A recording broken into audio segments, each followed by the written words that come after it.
भगतसिंग तर केवळ एकच झाला होता. इथून हजारो भगतसिंग त्यांचं भाषण ऐकल्यानंतर निघतील एवढी अपेक्षा ठेवतो. नमस्कार.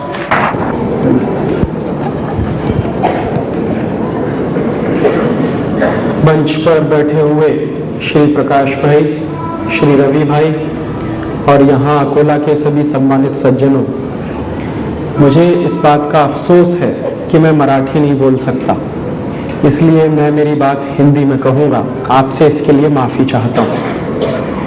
मैं आज यहाँ आ सका अकोला में, इसके लिए मैं नागरिक मंच और श्री प्रकाश भाई का बहुत आभारी हूँ कि उन्होंने बहुत थोड़े समय के नोटिस पर ये कार्यक्रम आयोजित किया.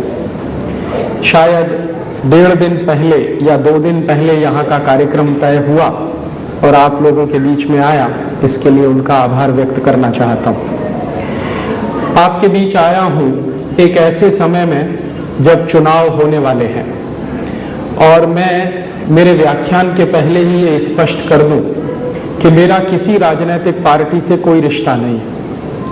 और आपको शायद आश्चर्य होगा ये जानकर कि मैंने आज तक मेरा वोट नहीं दिया किसी पार्टी को.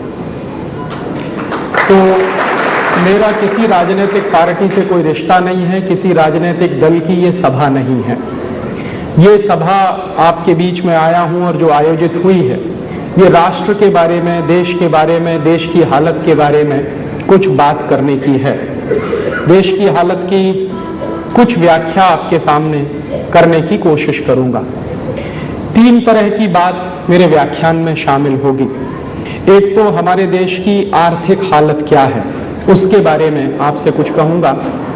दूसरी, हमारे देश की राजनीतिक व्यवस्था कैसी चल रही है, बिना किसी पार्टी का नाम लिए हुए, क्योंकि मैं जानता हूं कि आचार संहिता लागू है, ये बात कहूंगा. और तीसरी, हमारी सांस्कृतिक और सामाजिक परिस्थिति कैसी हो गई है, उसके बारे में कुछ बात आपसे कहने की कोशिश करूंगा.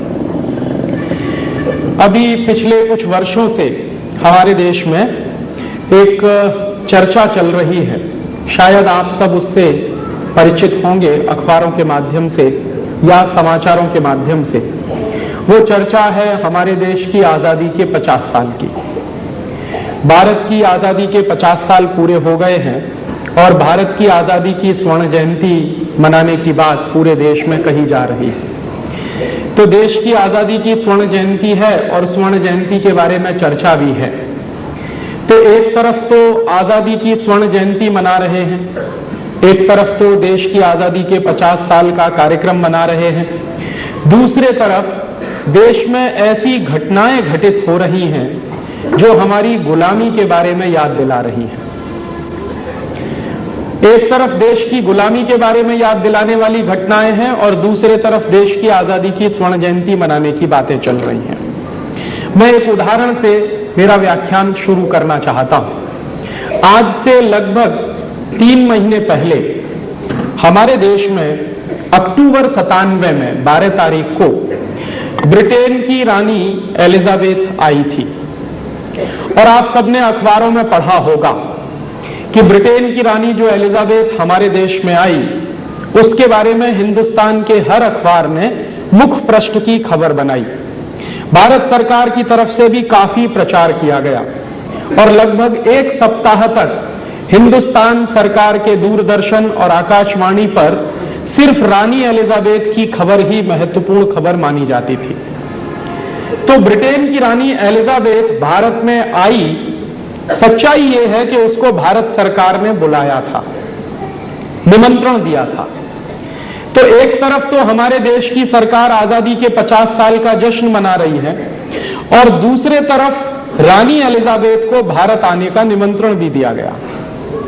रानी एलिजाबेथ अंग्रेजों की रानी हैं और इन अंग्रेजों ने हमारे देश को 250 वर्षों तक बहुत बुरी तरह से बर्बाद किया. हमारे देश में आए थे अंग्रेज व्यापार करने के बहाने, लेकिन देश को गुलाम बनाया था. और ना सिर्फ देश को गुलाम बनाया बल्कि भारत की पूरी अर्थव्यवस्था को सत्यानाश कर दिया था अंग्रेजों ने. ये अंग्रेज ही थे जिन्होंने भारत जैसे सोने की चिड़िया कहने वाले देश को भिखारी देश बना दिया. इन अंग्रेजों ने कैसे अत्याचार किए, इसके बारे में आप सब अखबारों में पढ़ते होंगे, जानते होंगे, समझते होंगे। 250 साल की जो गुलामी रही इस देश में, उसके लिए जो अंग्रेज जिम्मेदार थे, उन अंग्रेजों को हिंदुस्तान में फिर से निमंत्रण दिया गया आजादी के 50 साल में, और अंग्रेजों की रानी को हिंदुस्तान बुलाया गया आजादी के 50 साल में, और वो हमको ये याद दिलाने के लिए आई थी कि 50 साल पहले हमने तुमको गुलाम बनाया था। दुर्भाग्य क्या हुआ, रानी एलिजाबेथ हिंदुस्तान आई, तो इसमें विशेष बात क्या है, आप ये प्रश्न पूछ सकते हैं। तो रानी एलिजाबेथ का आना हमारे देश में एक विशेष दुर्घटना को बताता है। हमारे देश में बहुत सारे देशों के राष्ट्रपति आते हैं, प्रधानमंत्री आते हैं, बहुत सारे देशों के राजदूत आते हैं, लेकिन उनके आने जाने से कभी कोई दुर्घटना नहीं हुआ करती। ब्रिटेन की रानी हिंदुस्तान में आई तो उससे जो दुर्घटना हुई वो क्या हुई, हमारे देश के अखबारों में रानी के आने के 15 दिन पहले एक वक्तव्य छपा।